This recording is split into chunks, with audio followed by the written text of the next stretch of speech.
Welcome to Fine Tuning with Drew Taylor, your one-stop shop when it comes to animation news and commentary. I'm Drew's co-host, entertainment writer Jim Hill, and he and I are recording the show on Friday, May 21st, 2021. And Mr. Taylor, because he lives out in Southern California and lives in close proximity to so many of the folks who actually make a lot of our favorite films, gets to do a lot of cool things. I just saw it, you post this on Twitter the other day, but it showed you traveling to a really for real movie theater. Yes. Was that a special 25th anniversary screening of the original Mission Impossible? Yes, they did one of those Fathom events where they simulcast it. So it was I believe it was AMC theaters. It was 3 days, so we went on the last day on Wednesday. Went up to City Walk, Jim, your favorite place. Oh. And it was great. We met a lot of people that listened to the show, and also some folks who have worked on the movies were there, and it was just a nice atmosphere. Carly Wiesel, our buddy, was there. Hey, Carly. Yeah. Okay. Cool. So, it was a lot of fun. Although, I'm just waiting for that steampunk chocolate restaurant to open up in City Walk, Jim. I'm just, counting down the days. Is there any progress being made that you've seen? If anything, City Walk looks deader than it was during the pandemic. But that's for another podcast, I'm sure. Okay. And by the way, folks, you recently got to see Cruella, which doesn't arrive in theaters or isn't available on Disney Plus via premium access till next Friday, May 28th, right? Yes, correct. Now, are you allowed to talk about this Craig Gillespie movie yet? I am. Yeah, I think so. I mean, I can't review it. So if you hear me say a letter grade, Jim, and then, just cut the feed. But yeah. Oh, there we go. We'll slap you right down. But I've been watching the ads. I've been watching the trailers, and both Emma Thompson and Emma Stone make an impression, but does it work as a film? Or I loved it. I think this is my favorite live action remake of one of these animated classics, and I think really, yeah, okay, it's got a lot of personality and a lot of spirit. And Gillespie is one of my favorite directors out there today, and he really adds a lot of great sort of texture to the material, and it's very surprising. So try not to read a lot about it. There's some good twists. But if you are near a theater that is open, definitely make the effort.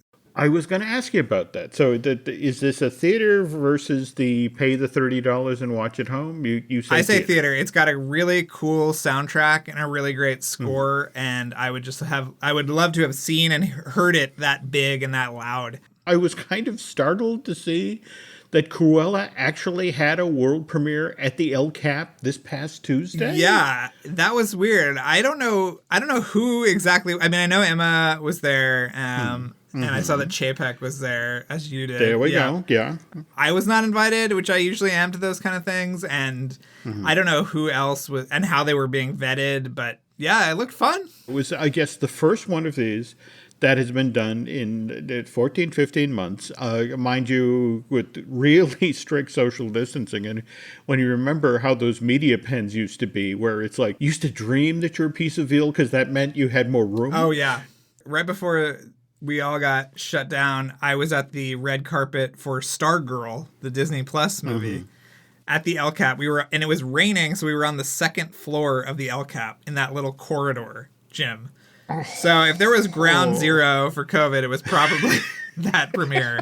It was not great. Yes. Oh, I'm so sorry. Yeah. I'm so sorry. But I think it's big news that we actually got a Hollywood red carpet premiere at the El Cap again. So speaking of news, folks, the news portion of today's show is brought to you by Storybook Destination, trusted travel partner of the Jim Hill Media Podcast Network. For a worry-free travel experience, please book online at StorybookDestinations.com. Okay, we finally got a trailer for Hotel Transylvania Transformania. Yes. Which arrives in theaters July 23rd of this year. Fourth in the series. First not to be directed by Gennady Tartakovsky, though he wrote the story, or came up with the story, co-wrote the screenplay, and is executive producing.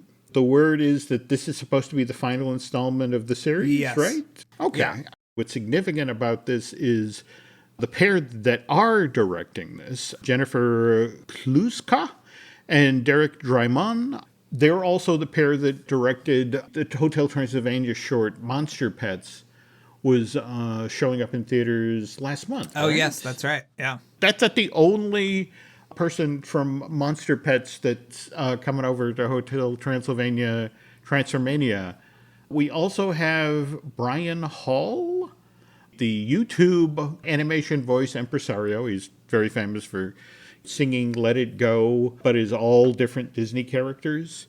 But Brian is now voicing Dracula, which means that Adam Sandler is not. And how not surprised were you to hear this? I was actually pretty surprised. I mean, I know that Adam Sandler and our good friend Mr. Tartakovsky did not always see eye to eye, which makes me think that with Gendy gone, that he would, more easily come back. But Yeah. I don't really know what happened there, to be honest.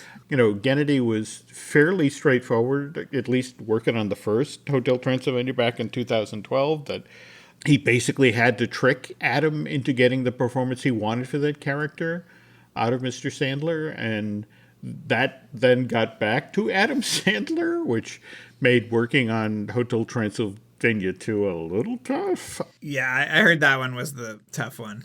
The second one. Yeah, but doubling back to the trailer, really liked the trailer. I like what I saw. It looks like it's going to be fun. Interesting kind of reversal. It kind of reminded me a bit about Shrek Ever After, in that here we are, the fourth film of the series where you think something's running out of gas, and they find a fun idea. They find a fun way to go. So it'll be interesting to see if the film actually delivers on the trailer. But we have another macabre project coming up, Tim Burton's Wednesday. This has nothing to do with Addams Family 2, the cartoon from MGM that's coming on October 8th of this year. This is a series for Netflix, right? Yes, this is the live action series, which is Tim Burton's first. Which is interesting just unto itself. Yeah. I mean, we should do a Family Dog feature when it comes out. But yes. Yeah. Okay, I can get behind that. So this is Wednesday Addams, the now young adult version of Gomez and Morticia's Daughter. Wednesday, as the show gets underway, is a student at Nevermore Academy. This is where Wednesday attempts to master her emerging psychic ability, thwart a monstrous killing spree that is terrorizing the local town, and solve the supernatural mystery that embroiled her parents 25 years ago, all while navigating her new and very tangled relationships at school. Sounds promising, and I guess I'm going to be kind of intrigued to see what Tim Burton does with long-form limited series type stuff. Yeah, I think it should be really. It seems like a nice mixture of artist and property. While we're talking about subscription streaming services, we also get a young adult take on the Superman animated series coming to HBO Max. Right. My Adventures with Superman, starring Jack Quaid, who also is the voice of the main character in Star Trek Lower Depths. So he's got a big career. Okay. Yeah.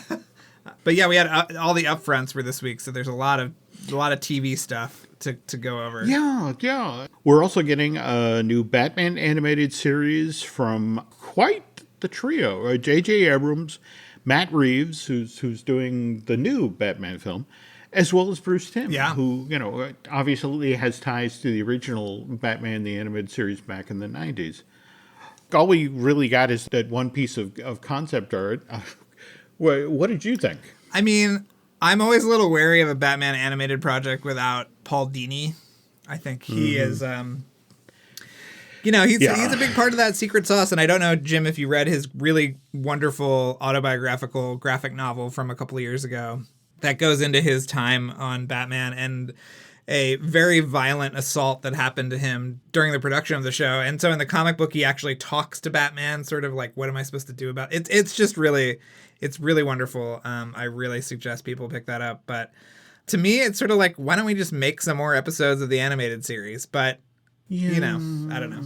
I mean, I don't know. I've been a fan of Paul's work forever. In fact, that honestly, if you want to read one of the genuinely funniest things I've ever read in my entire life. There is a reminiscence of Paul going to Pleasure Island, and I'm not talking about the theme park, or, nighttime theme park at Walt Disney World.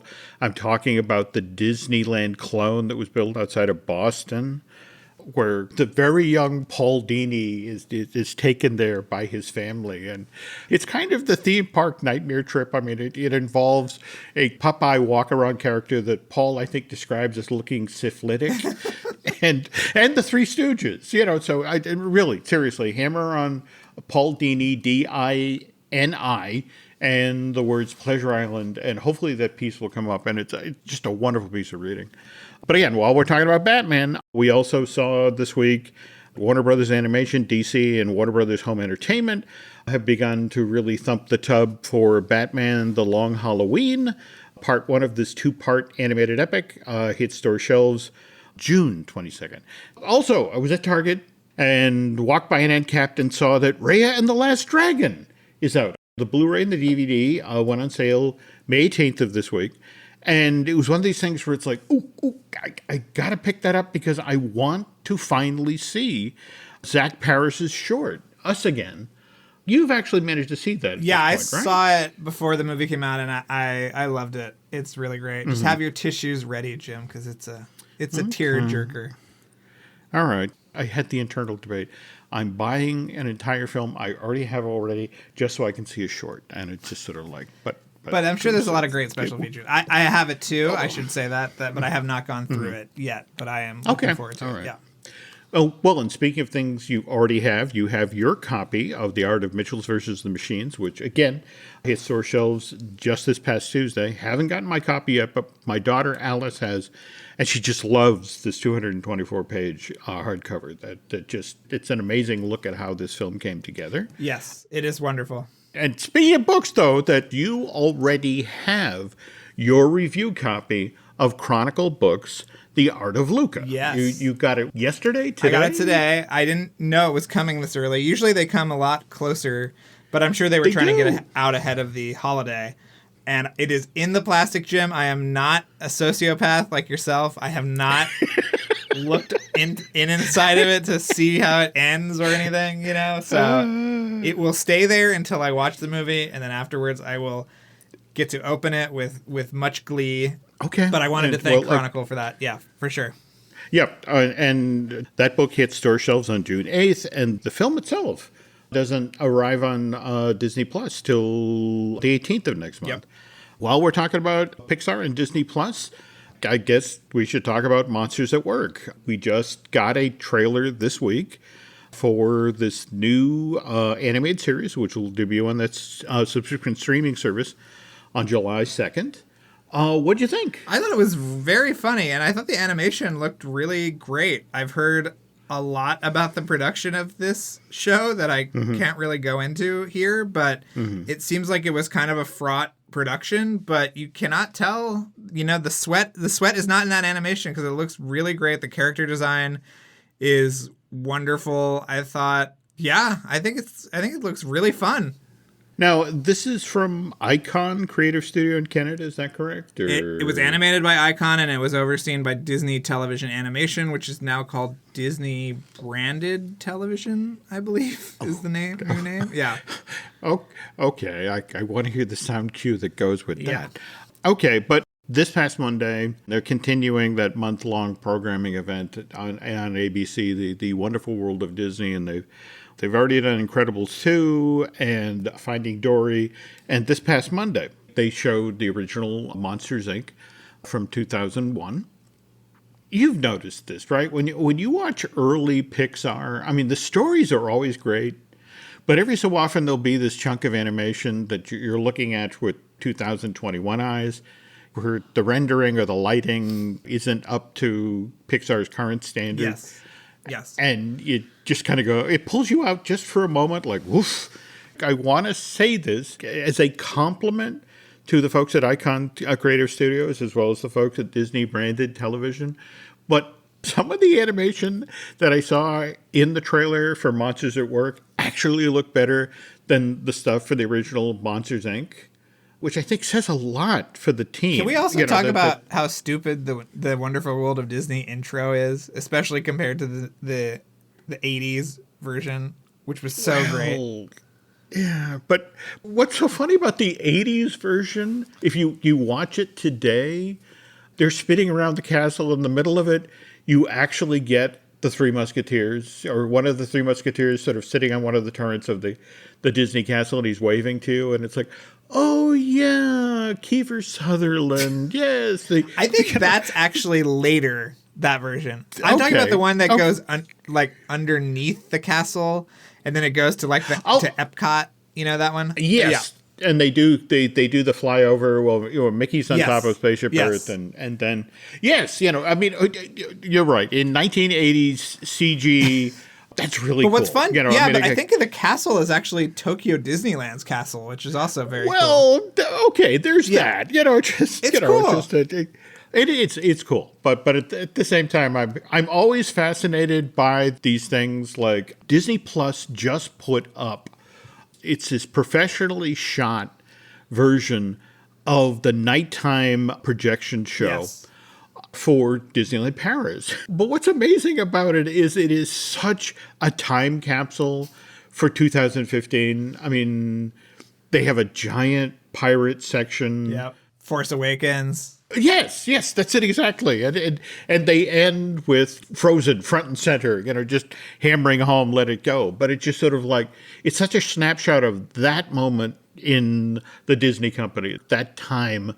This is the stuff we're pushing. These are our franchises. Did you watch? Please go out and buy. Did you watch the Star Wars Biomes thing on Disney Plus? I did. So speaking of animation, that was all done by ILM. Really beautiful work, I thought.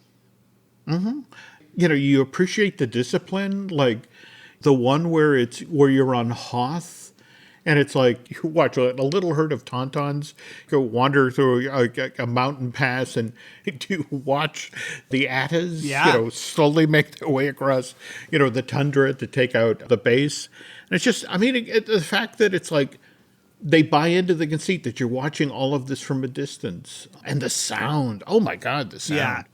Listen, it's more atmospheric than Galaxy's Edge, so Come on, people, tweet at me. Come on. Okay. No, this is probably not the week to get people to tweet. Did you see that Rise of the Resistance, I think, has been down for 2 full days at this point? A ride that has worked flawlessly since the day it opened, Jim. Okay, well, we're making friends left and right here tonight. Okay, we were just talking about DC projects a moment ago. We now have Dwayne Johnson, who's already been social mediaing up the fact that he's doing Black Adam for Warner's. Just today, we found out he's voicing Crypto the Superdog for Warner Brothers is releasing DC League of Super Pets. Yes. May 20th, 2022. And I wanted to take a look at the schedule to see what this was going head-to-head with, and it's like, Drew, I apologize in advance.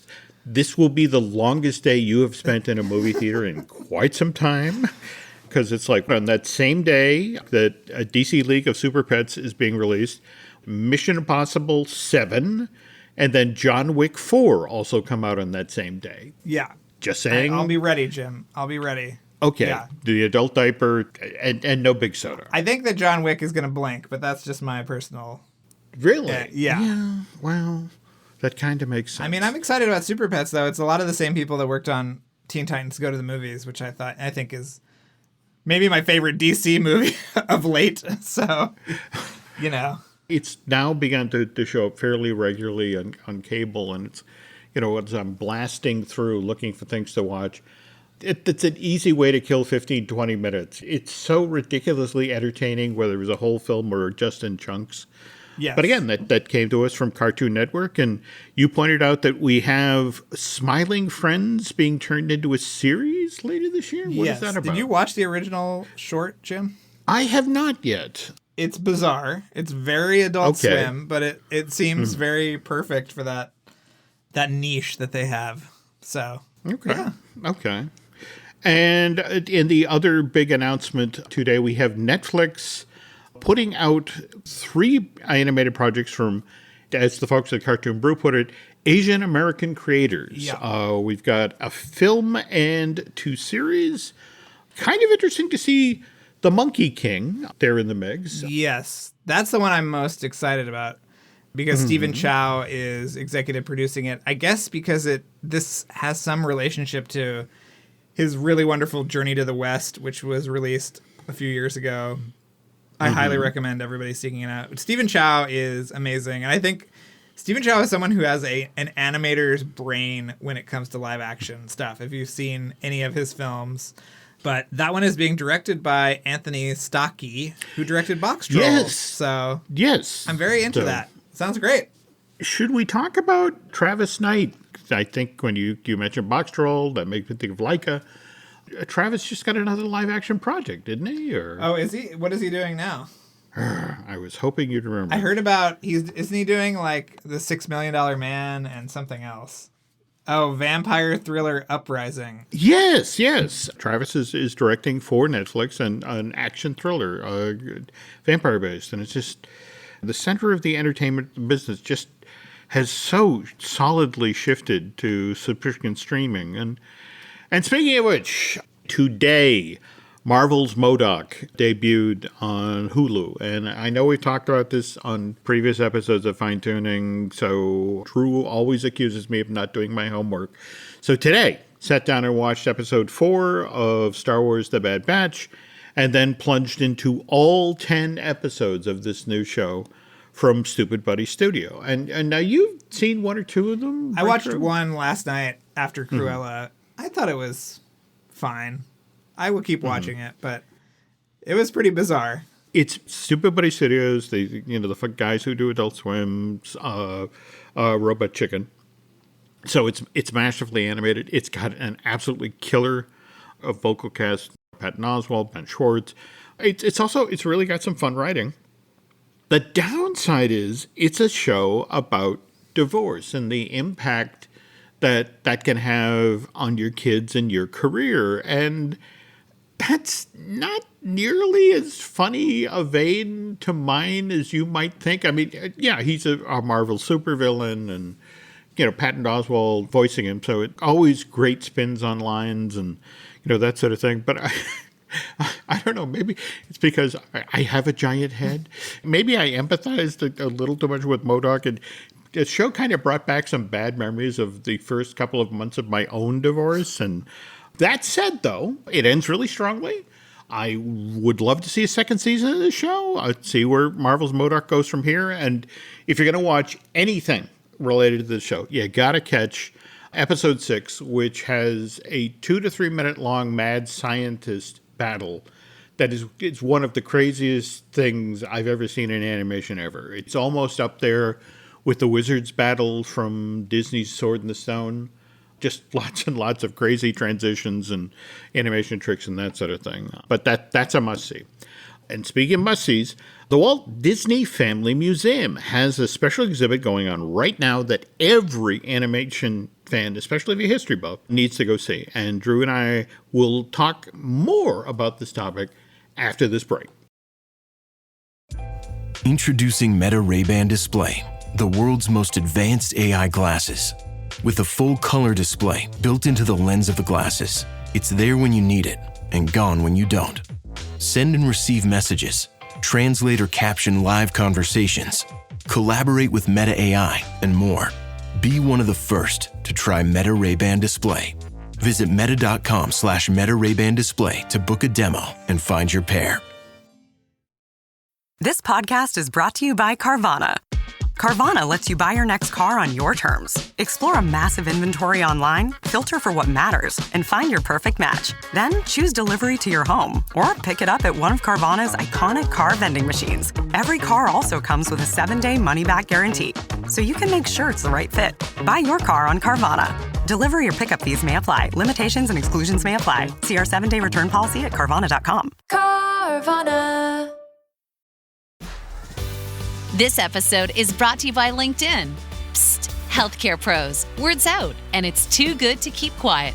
Look, LinkedIn is revolutionizing job hunting, making it possible to search by specialty, shift preference, and salary.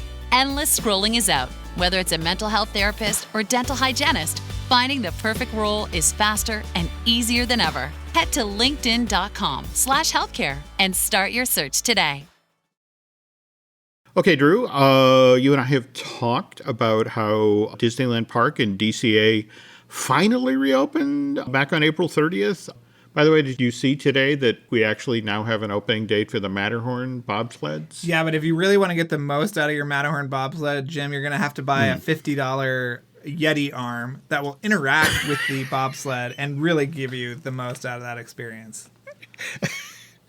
So we've heard about the web slingers thing, have we?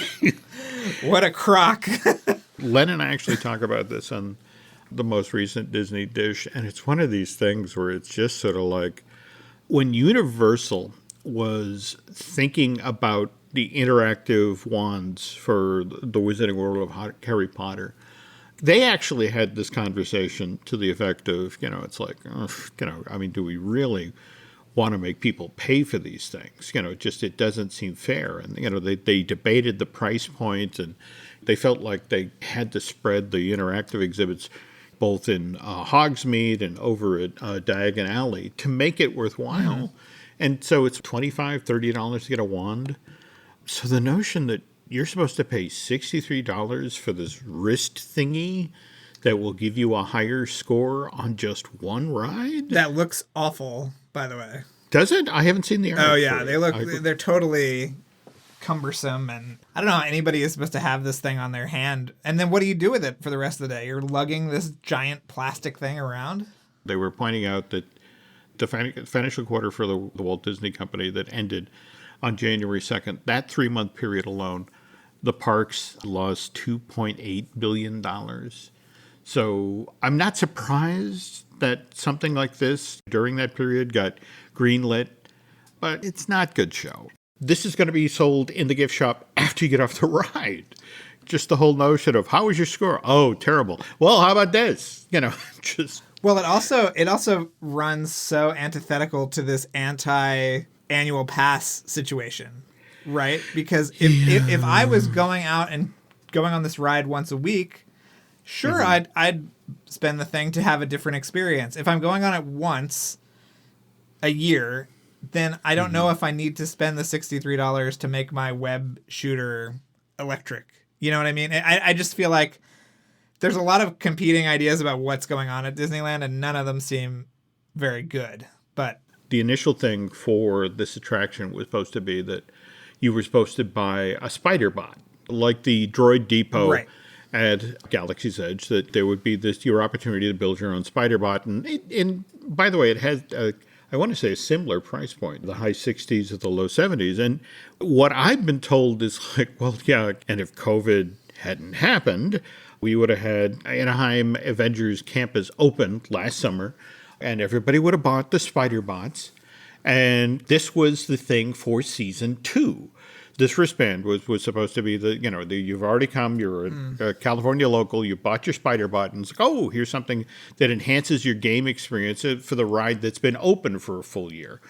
Because of the fact that things got delayed, have the spider bot and the fact that the wristband had been ordered a year plus and was being built overseas and then was on the literal slow boat to China or from China. Evidently, the folks in retail, the resale town of Disney are just not happy because it's like you're screwing up the spider bots. The interesting thing is those went on sale in January thereabouts. Remember when they took the old ESPN restaurant and turned that into annual pass holders only shop, and one of the ideas was you could get a spider bot before the Anaheim campus open? Yeah, I mean, all we've heard about since January are the spider bots, Jim. Just where are they? What are they doing now? How many people? It's just been nonstop spider bot talk. Yeah, okay. Not. Yeah. I don't know what to tell you. I mean, it's a division of the company that's under tremendous financial pressure right now to start earning big. So don't be surprised if we see other things like this appear. But all right, anyway, we talk about Disneyland reopening on April 30th. Not the only Disneyland-related attraction in California to have been closed for 14 months and now reopening. And Walt Disney Family Museum reopened on April 22nd. And You've been up there. You've seen it, I've right? never seen it. I was stuck at ILM for a day. And so I was like, is there a way for me to get over there and get back before my, press obligations or whatever? But I've never gotten to go. I'm sure I would love it. Okay. Yeah. Okay. You and I are going to go to this, Drew. I mean, mind you, I have to caution you, it's Disney overload. I mean, just, there were so many interactive exhibits. There were so many items on display that you're really good for the first couple of rooms. I mean, you're really paying attention to a lot of displays and, checking everything out. But you start to pick up speed as you get to the middle. By the end, you're kind of blitzing by things because it's overload. I mean, it's just you are dropped in the deep end of Walt Disney's life and everything that he did. And it's spectacular, but I always feel like it's like I should get a 2 or 3 day ticket and come back. Right. And do it right. And one of the other reasons that you want to do it that way is because they now have what used to be the old gymnasium behind the old barracks building that they've turned into the museum. And that has in turn been changed into the Diane Disney Miller Exhibit Hall, which is where right now the Walt Disney Studios and World War II exhibit is being displayed. And this will run through January 10th, 2022. And I have not seen it yet in person myself, but I did spring for the 54-page long catalog.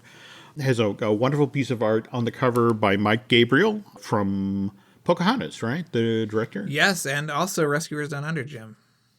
There we go. But it's this great image of Donald as a pilot holding onto a World War II flyer with the Golden Gate Bridge in the background. Yeah. One of the things that, for me, that makes this catalog worth having is that it includes 2 and 3 pages of art from one of the more intriguing animated features that Walt Disney Productions almost made, and that's a film version of Roald Dahl's Gremlins.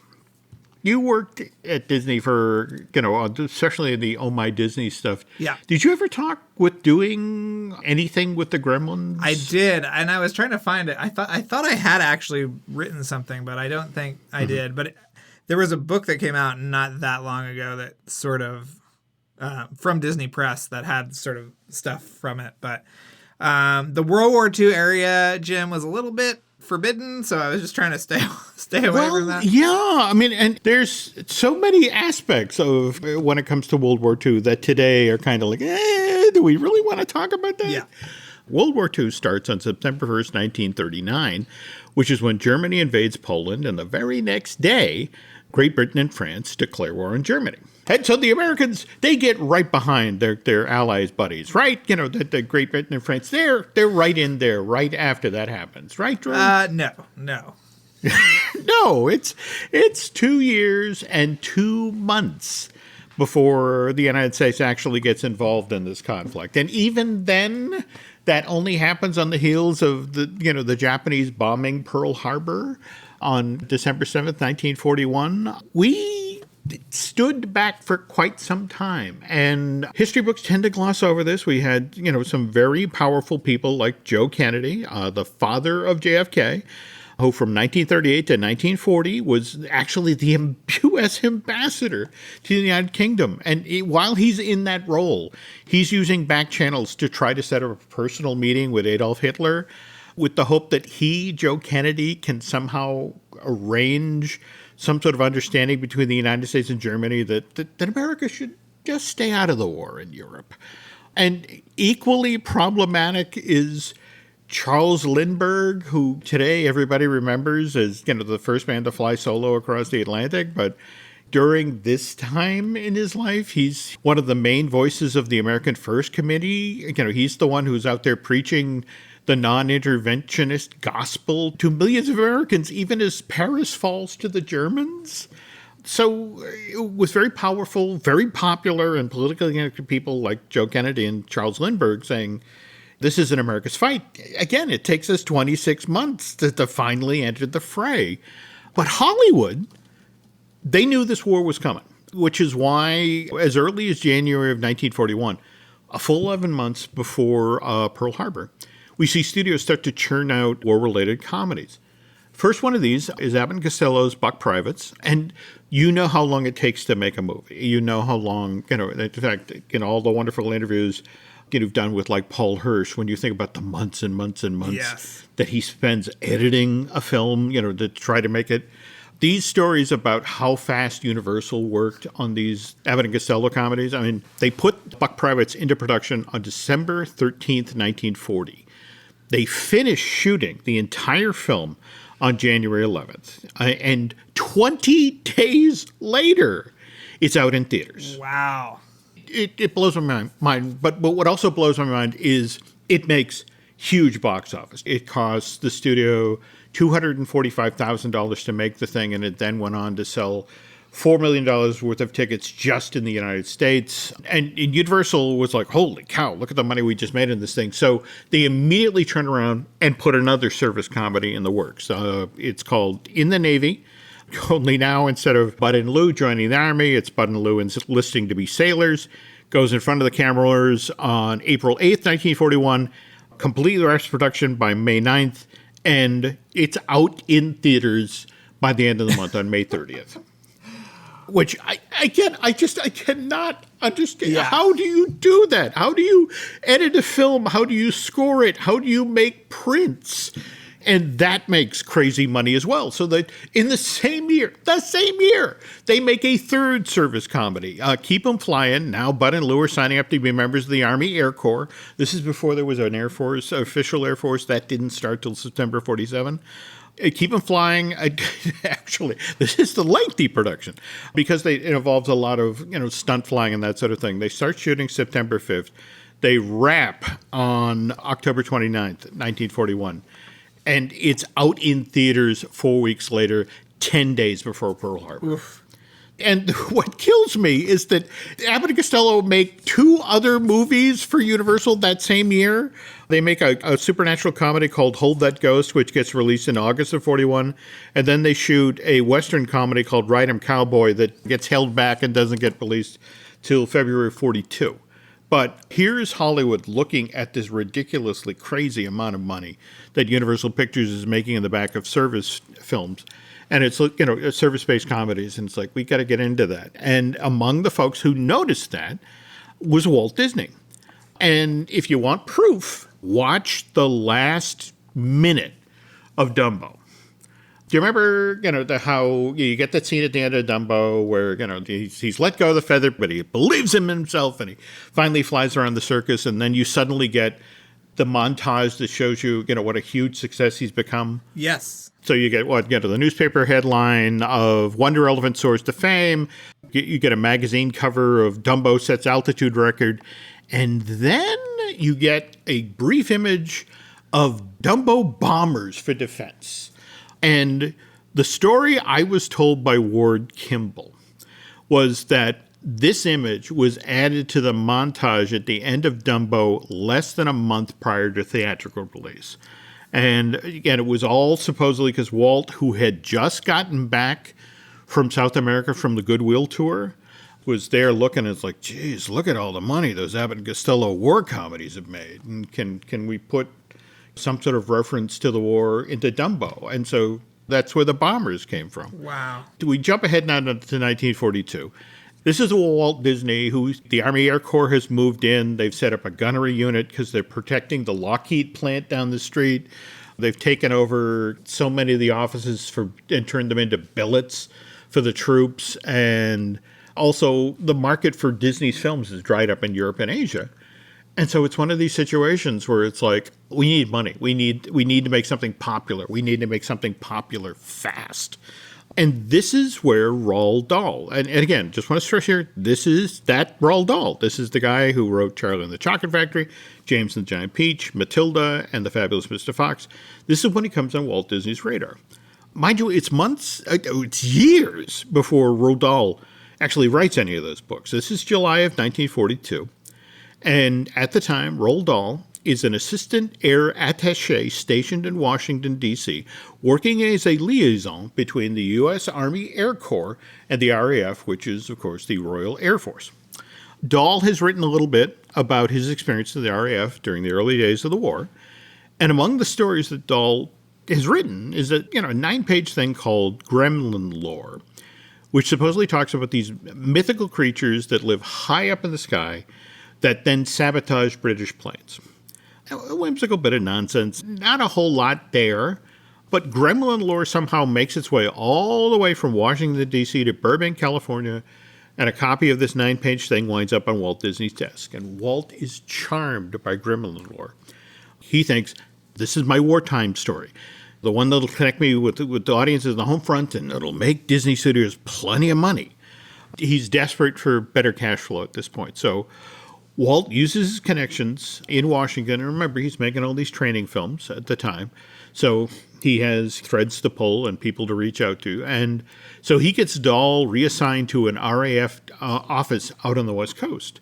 And then they cook up this excuse that it's a wartime effort to improve morale, between the United States and Britain. So Roald Dahl gets assigned to go work at Disney Studios on this project that will supposedly turn his Gremlin Lore story into a full-length animated feature. And okay, so now it's November of 1942, and Roald Dahl is 26 years old and arrives at Walt Disney Studios. And only a 9-page long story to base on. So that's not enough material for a full-length animated feature.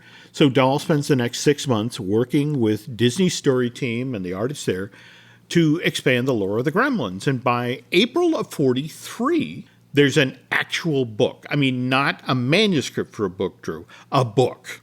This is probably the thing you were talking about. Maybe they reprinted this through Disney Editions. It was called The Gremlins, a Royal Air Force Story, which, by the way, they credited to Flight Lieutenant Roald Dahl. But Disney partners with Random House Publishing.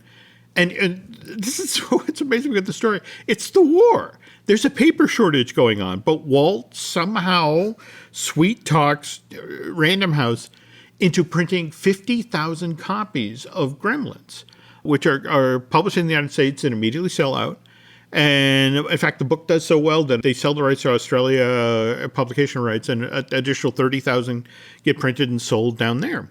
If you've seen the book, it has these wonderful illustrations that were done by Disney artists who worked at the studio in the 40s.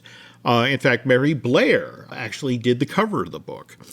But the book sells so well, and it has these cute characters, and toy manufacturers suddenly show up at the studio, and it's like, we want to make dolls and plush based on the Gremlin figures. And so Walt's like, well, sure, absolutely. So we've got a best-selling book, we've got a line of well-received toys, and we've got a storyline that will supposedly appeal to wartime audiences. So why didn't Dahl and Disney's Gremlins animated feature actually go into production? By the middle of 1943, America is growing tired of the conflict in Europe and Asia. Too many of the country's young men by now have either died or been maimed in the effort. So moviegoers, in fact, my mother used to talk about this, because remember, this is the pre-television age. Right. So you'd go to a theater and you'd see a double feature, which would include a newsreel. And often as not, that's where they'd learn about what had most recently happened in World War II. They'd see footage from the battle scenes and that sort of thing. And it was this relentless drumbeat of, it's not going well. And in fact, we haven't even gotten to the tough part now in 44, the Battle of the Bulge.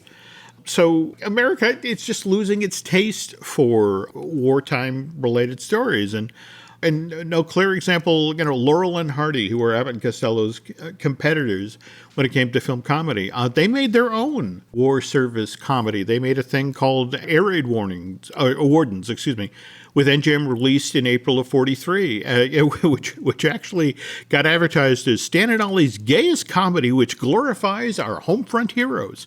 It comes out and does a third of the business that Abbott and Costello's in the Navy did just 2 years earlier. And even Bud and Lou at this point are like, they're sensing that their audience has lost their appetite for this. So they switch from service comedies to sports-related comedies. They make one in 43. It's called It Ain't Hay. Hits theaters in March of 43. That's about horse racing. And then Hit the Ice, which hits theaters again in June. June of that same year. I just can't imagine producing films that fast these days. But yeah, that Hit the Ice is a comedy about hockey. So back to Disney Studios, Walt has this perfectly charming war-related animated feature all ready to put in production in the late summer of 43. just as audiences are just losing their taste for war-related films. And I got this story from Ward Kimball, but he said that Walt himself, because Roald Dahl, again, is just a 26-year-old kid who's been pulled out to Hollywood and, that's suddenly is on, this glamorous film lot. And it was Walt himself pulled him into his office and had to break the bad news that Gremlins was not going forward. And Ward told me that Roald actually took the news surprisingly well, which is, by the way, borne out. Dahl had, in his 1999 book, Lucky Break, How I Became a Writer, he looked back on the 9 months he spent at Disney Studios, and he said, each day I worked with the great Disney at his studio in Burbank, roughing out the story for the forthcoming film. I had a ball.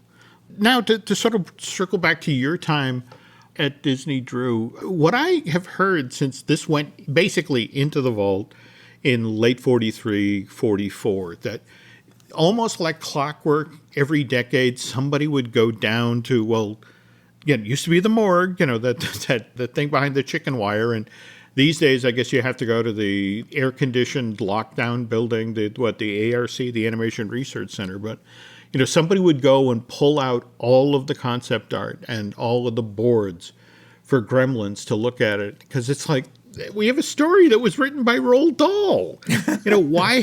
Why have we never made this movie? Right. I know we talked on the last show about the Van Eaton, most recent Van Eaton animation auction, Discovering Disneyland. But they're actually selling, as part of that auction, a full set of boards for this film from 1943. It's 9 pages long. The boards themselves are 42 inches tall and 53 inches wide. But it's the whole film. It's every image that would have been, every one of the boards of the film. You can learn the whole story. It has a starting price of $2,000 to $3,000. I'm going to be fascinated to see if this even sells and what it goes for. But when you were at Disney, did anybody ever talk about circling back on this stuff? Or like you said, was it just the war years are just too problematic for Disney? Yeah, I mean, they were in Epic Mickey, which if you'll remember. That's right. Yes. Okay. So I was the Gremlins. Yeah, I mean, at the time, my division was Disney Interactive, so there was still that stuff kind of hanging around, but I never heard anything about it being kind of redone, and I think that, the stuff that Dahl was talking about inspired the Steven Spielberg Gremlins, right? So... Well, yeah. But again, it's interesting you bring up Mr. Spielberg, because, again, on our last show, we were just, doing the Roger Rabbit sequel story, and there was that whole thing about how after he made Schindler's List that Steven now couldn't possibly see, Nazis as a comic villain for Roger Rabbit, so that's effectively killed, Roger Rabbit, Toon Platoon. And I say this having just seen the rumor this week. Have you been seeing the news about Indiana Jones 5 and where it's potentially set? Yeah, I have. I think that's interesting. I don't know if it's true. I mean, the site was some really weird, obscure site. But I will say that in the original version, the much better version of Kingdom of the Crystal Skull, part of the reason why it was set in South America was because there were Nazi hiding out. Yes.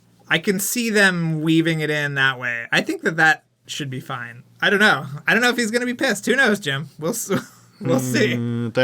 That's the Frank Darabont version of the script. And that was a heartbreaker because that was a great script. It was a great script, and it made so much more sense than what they made, and it's so much more meaningful than what they made, because it was basically about Indiana Jones kind of coming to the end of his career and the end of his life and deciding what is more important, the sort of knowledge of his adventures or the love of his family. And it's just a really wonderful script, and it has a lot. The action is much better. There's a great plane chase. I don't know if you remember that, Jim. Yes. Yeah. Yes. You were mentioning the Nazi thing, and if you remember how they wind up taking out one of the Nazi villains, and that I think they turned him into a roach, don't they? Or oh, the aliens at the end? Yeah. Yeah. So it's really a cool script. I don't know if it's still out there in the wild, but seek it out if you can. It's really a lot of fun. No, absolutely. Yeah. It's a great read. It's a great read. And speaking of great pieces of entertainment, I honestly, folks, cannot say enough good things about Light the Fuse. And more to the point, because you've tweeted about it, I can now talk about this, right? About who you've got coming in June. Oh my God, how did you get Brian De Palma? This was like a year-long process, Jim, but it started when he put out a book, which you should actually, next time when you go to get the Art of Mitchell's versus the Machines, Jim, pick up his novel, which is called Are Snakes Necessary? Okay. Which is a reference to the Lady Eve, I believe. And it is just a lot of fun. And so we said, well, I wonder if he's doing press for this. And that's kind of how we started reaching out. And the paperback is finally coming out, so we're doing the chat about that, basically. But we get into all these different aspects of his career. We ask him about how he shot Paul Hirsch's wedding, which is something that we heard from Paul. And it's really, it's a really fun chat. And I'm not just saying that because I want people to listen to it. I genuinely think it was really awesome, and I think people are going to love it. So that's coming up in June, and I mean, you've already had so many people on the show who have played such a huge role in Hollywood history, but Brian De Palma, holy cow. Yeah. I can't list all of the films of his that I've seen over the years and how many pieces of entertainment he's delivered. I mean, just the Untouchables. And that's a studio film, but a Brian De Palma studio film is a very different animal. Yes. And we actually talk about Mission to Mars. Really? Oh. He said that Gore was originally supposed to direct it. So we have him potentially directing the first 2 theme park based movies for Disney, which is pretty interesting. Yeah, and he tells some great stories about that, and I tell him about the props being in the line at Florida, and it's very funny, Jim. It's very funny. These shows drop in June in coordination with the paperback of Are Snakes Essential? Is that Are Snakes? Are Snakes Necessary? Yeah. Necessary. Okay. Yeah. So if people are looking to follow you on social media, Drew, how can they do that? Just Drew Tailored, like a tailored shirt, on Twitter and Instagram. And you can find us on Twitter and Instagram as Jim Hill Media, and on Facebook as Jim Hill Media News. So thanks for listening, folks, and Drew and I will be back soon.